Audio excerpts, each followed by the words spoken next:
Vayechi, he lived. Bereshit, Genesis 47:28 to 50:26.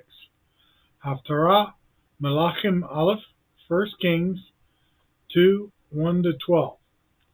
Berit Hadashah, Acts 7:9 to 16, specifically verses 15 and 16. Messianic Jews, Hebrews 11:21 to 22, and 1 Kefa, 1 Peter 1:3 to 9, and 2:11 to 17. Vayechi Yaakov be'eretz Mizraim Sheva Ezrei Shana. Vayehi Yemi Yaakov Shnei Chayav Sheva Shanim Ve'arbaim Umeat Shana. Yaakov lived in the land of Egypt 17 years. Thus Yaakov lived to be 147 years old.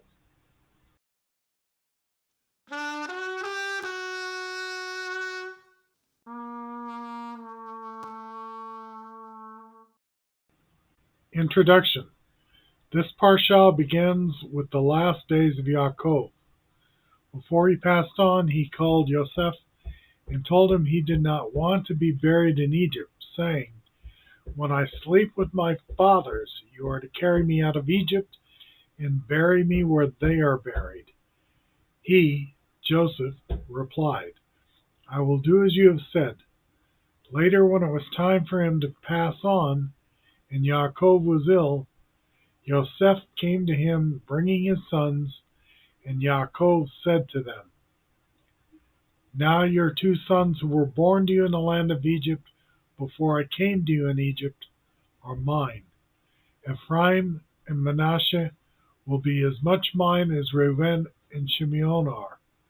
The children born to you after them will be yours, but for purposes of inheritance they are to be counted with their older brothers." Complete Jewish Bible. Then when he saw the sons of Yosef, he said, "I want you to bring them here to me so that I can bless them." The sons of Yosef were born before Yaakov even knew Yosef was alive. This was important to how his inheritance would be divided.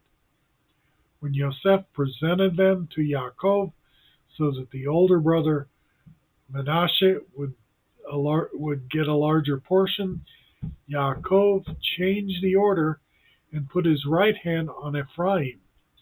Yaakov explained that each would get portions like Yosef's older brothers, and this was important to future descendants, adding, "Israel will speak of you in their own blessings by saying, 'May God make you like Ephraim and Manasseh.'"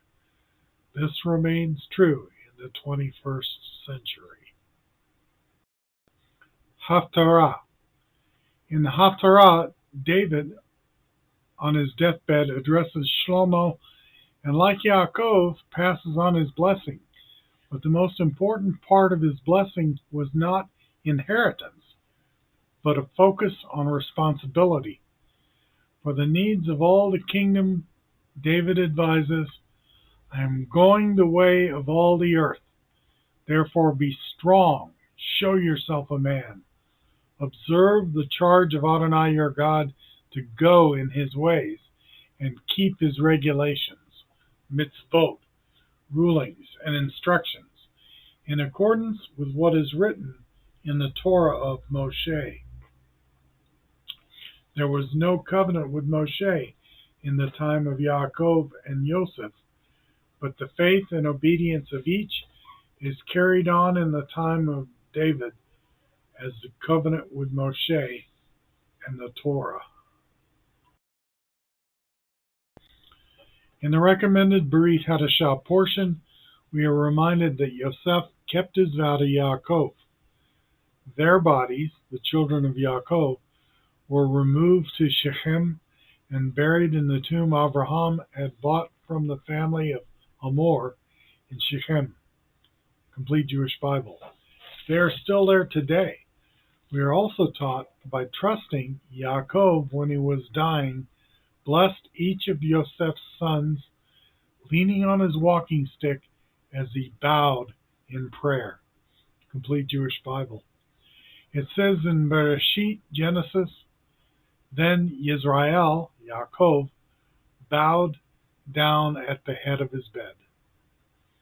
We also learn from Kefa, Peter, in 1 Kefa, we are reborn to an inheritance that cannot decay, spoil, or fade, kept safe for you in heaven.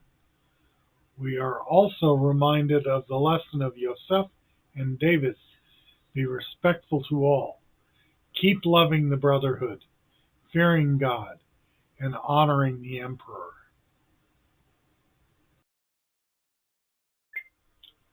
Conclusions.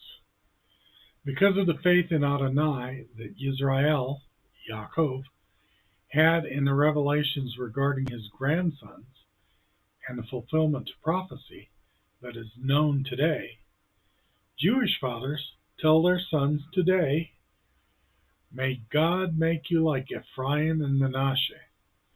We are also reminded by David to observe the charge of Adonai your God and go in his ways. We should also do as it says in 1 Peter, be respectful to all. Have a good and respectful week. Go in his ways, and Shabbat Shalom.